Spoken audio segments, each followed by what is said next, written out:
I'm Corey Ekman, your homesteading graduate assistant at SRU's McCoskey Center, and in today's episode of Resiliency Gardening, I want to talk all about those pesky pests in your garden. And so by that I mean from gnats, caterpillars, weeds, to even the neighbor's dog. So I've had it all happen to me this season so far, so let's dig in. The first pest on my list is actually weeds, which is a stationary pest to many gardeners. Before we take the journey down the road of what weeds are, I want you to take a moment and think about what a weed is to you as a gardener. And so think about how it feels or what it looks like. After you've had a moment to reflect on the type of weeds in your garden, I want to challenge you to think about something a wiser gardener had once said to me. They said, "A weed is only a weed because it's a plant that you don't want growing there." The general consensus among most gardeners is that weeds are only really a problem because of their characteristics for competition. And by this I mean that they can shade or crowd out your desired vegetables, and then some weeds can even reseed or grow faster than the plants in your veggie garden. So often weeds are undesirable and can also rob the nutrients from your garden as well. Now I want to highlight a couple of weeds that can actually be useful to us. The first one is a constant weed that we have at the McCoskey Center, and it's very beautiful. It's called a magenta spreen, which is a type of lamb's quarter, which many of you may have heard of lamb's quarter before. This weed is actually edible, and it mimics spinach as a culinary use. And so many garden centers actually carry this so you can plant it in your garden, and many people use it as microgreens. Now, this next weed we all know seems to upset the entire neighborhood to some extent, and these are dandelions. Dandelions have the ability to break up the soil with their deep root systems, therefore, they can aerate the soil. They also have medicinal and culinary properties as well. So, have any of you ever heard of dandelion wine or mead? If you haven't, you should definitely check out your local winery and see if they carry it there because it's pretty wonderful. But aside from the culinary values of this weed, it is very beautiful. It's a sign of brighter days, and it's actually one of the first options for pollinators to feed at in the early spring. And this last weed that we get like crazy at the McCoskey Center is called mugwort. And mugwort used to be used to flavor beer until hops came around, and so this does spread like a weed, although it is edible. Now, I don't want to give anyone the impression that I'm advising you to eat any of these weeds you find in your garden, but if you have a trusted friend, somebody who's knowledgeable on wild edibles, and they say, yeah, that one's a good one to eat, sometimes they are, and they still provide nutrition, and it's not a waste of nutrients from your garden. So I encourage you to stay curious like a little kid. Okay, maybe not one of those kids that likes to put everything into their mouths that they find, but, maybe a kid that doesn't see all weeds as a pest, as something that's a problem. Now for the fun part of the presentation. So, I have dealt with a gross amount of pests over the last just 2 months, and I am here to talk about them with you. I have had fungus flies, white flies, I believe, snails of some kind, the neighbor's dog even, so let's talk about it.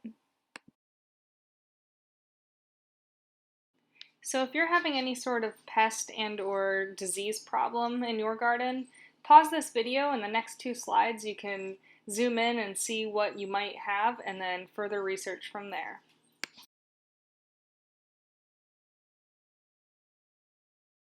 This first culprit is the common European amber snail, and that was identified from my Seek iNaturalist app, and if you do not have that app on your phone, I totally recommend it. Not only does this app give you the ability to identify different animals or plants in your area, it is really a helpful tool for using in your garden space for things that you're not sure of. So I didn't know if this little snail was bad for my garden or not, and then I identified it, and then I could further research it. And as you can see, yep, it did a number to my pak choi plant, so the snail has got to go. One tactic that gardeners use is by placing briars or thorny branches around the base of the crops that are being eaten. And so any of these soft-bellied snails or inchworms will not want to cross where those thorns are. Next on the list is whiteflies, at least what I believe to be whiteflies. And so, regardless, these are still aphids. They're small little bugs, and this is them in their larval stage. And you will find them typically on the bottom side of any of the leaves that are growing. These aphids in their larval stage feed primarily through sucking the sap out of your plants. And so this is robbing them. You're going to end up getting yellow leaves, and your overall, especially if it's a seedling, is going to look very sad. This is as close of a shot as I can get because these bugs, these aphids, are very small. They kind of look like ticks in a way, but they are translucent or they're a slight green color. But there are plenty of different aphids out there, so this isn't the only one or the only color, so keep an eye out for them. The way in which I dealt with this aphid problem, I demonstrate here. With alcohol in a little dish with a Q-tip, you can wipe off these aphids from underneath the bottom of the leaves. And test this out before you actually go ahead and do it to make sure your plant doesn't react to the alcohol. And wait a little bit and see if your plant is withering or not. But if not, you can continue this method to take off the aphids. And yes, it's tedious, but it was totally worth it to wipe out a big population of those aphids. This next pest is called a fungus gnat, and although it looks a lot like a fruit fly, you can tell it's a fungus gnat because it'll live in that top inch or so layer of soil of your plants. You will find yourself with a fungus gnat problem if you buy your soil mixes, and that's exactly what happened to me, because the larvae are in those mixes a lot of the times, and they live in that soil and reproduce in that soil. Luckily, in the case of these pests, there are a handful of ways to get rid of them, and so some of the ways that I used was by buying a fly strip, and so we've all seen those. They're kind of gross. You don't want to get your hair into them, trust me. But you can hang those above where all your plants are, and a lot of times they will go to those, as well as if you use apple cider vinegar in a dish with a little bit of dish soap in it, it'll keep them going into that apple cider vinegar and kind of falling in there to their death, as well as the last option I used that seemed to work the best was using food grade diatomaceous earth, and you definitely want to use food grade because you're going to be eating these plants. So your last option that you can do in order to keep pests away is actually to spray them with a hose. And although any other time I would not tell you to spray directly on your leaves, you want to get that root system when you're watering them. But when there's bugs or aphids to dislodge from them, you can give them a quick spray, and that actually will take them off your leaves for that given time, and then you can sprinkle some diatomaceous earth on it.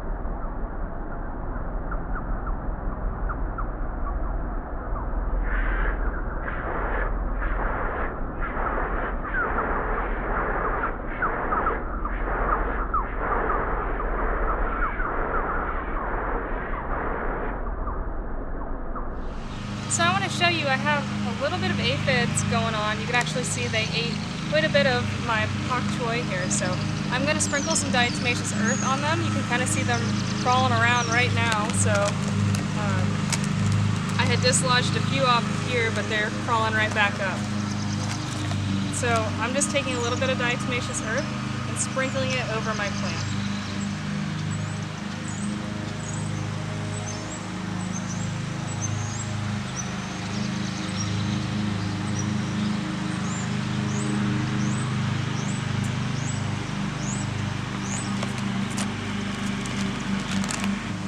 You want to make sure that you get food grade diatomaceous earth because you don't want to be using the pool diatomaceous earth where that's your chemicals. So here, since we're going to be eating these veggies coming in the near future, I don't want to buy anything that's going to be, I'm going to ingest that's bad for me. So make sure you get food grade, and you might hear from some local companies that you could use either or. That's totally up to you, but I would totally go food grade so you know what you're eating is going to be okay. The last key concept I want to leave you with is that prevention is key. Now, do you remember when we first started this resiliency gardening journey that I really hammered about the soil that you were using, because that is your bread and butter to having healthy plants. When you start out with healthy soil that has a good amount of microbes, good bacteria, and even some of those good bugs in it, they can combat any real issues with pests.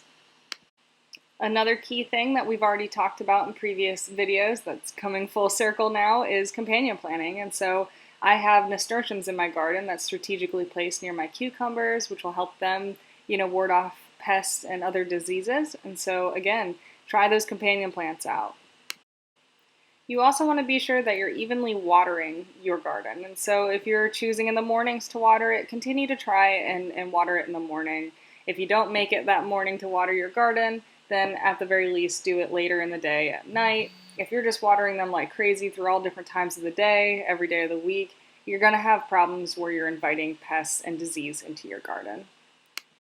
Watering midday can also cause your plants to become burned by the sun. So when the water sits on the leaves like that and then the sun evaporates it, it can actually cause your leaves to be burned. And watering consistently at night can actually cause mildew or mold to form. The best advice is to grab yourself a cup of coffee and get out and water your gardens in the morning.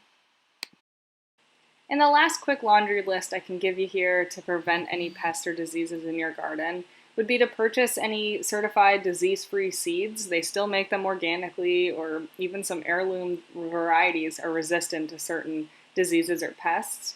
And then you can also stay on top of weeding. That's a key thing, and that's one of the easiest things that you can do is just stay on top of weeding so you're not further growing those diseases through your garden. And last but not least, and a favorite, is to always attract beneficial insects and birds. So again, that kind of goes with companion planting, but if you just want to plant a bunch of flowers around your garden and a bunch of marigolds, by all means do it, because it will only look beautiful as well as keep your garden healthy.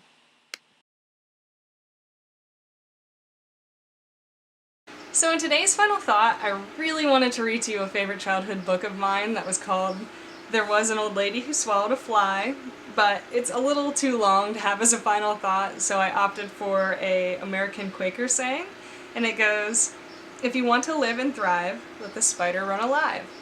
Doesn't that just speak volumes to what we're doing in our gardens, especially when we are managing them for pests, and we want to organically manage them for pests, because we're going to be eating that food, right? So the spider that gives you the heebie-jeebies while you're working in your garden, you may, get real creeped out by, you can just use your iNaturalist app, take a picture of it, and get the identification of it, and then further research that spider and see what it actually does for your garden. You may find yourself really liking some spiders from here on out.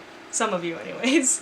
And so I hope this video gave you some tools that you can use over the coming gardening season, and be sure to check out our social media pages. As always, we do have some virtual programming that'll be coming up in June and throughout the next few months of the summer. So yeah, until then, happy gardening. I have worked upon the hillsides where the pines sing in the wind, where the renters lived before me and the miners before them.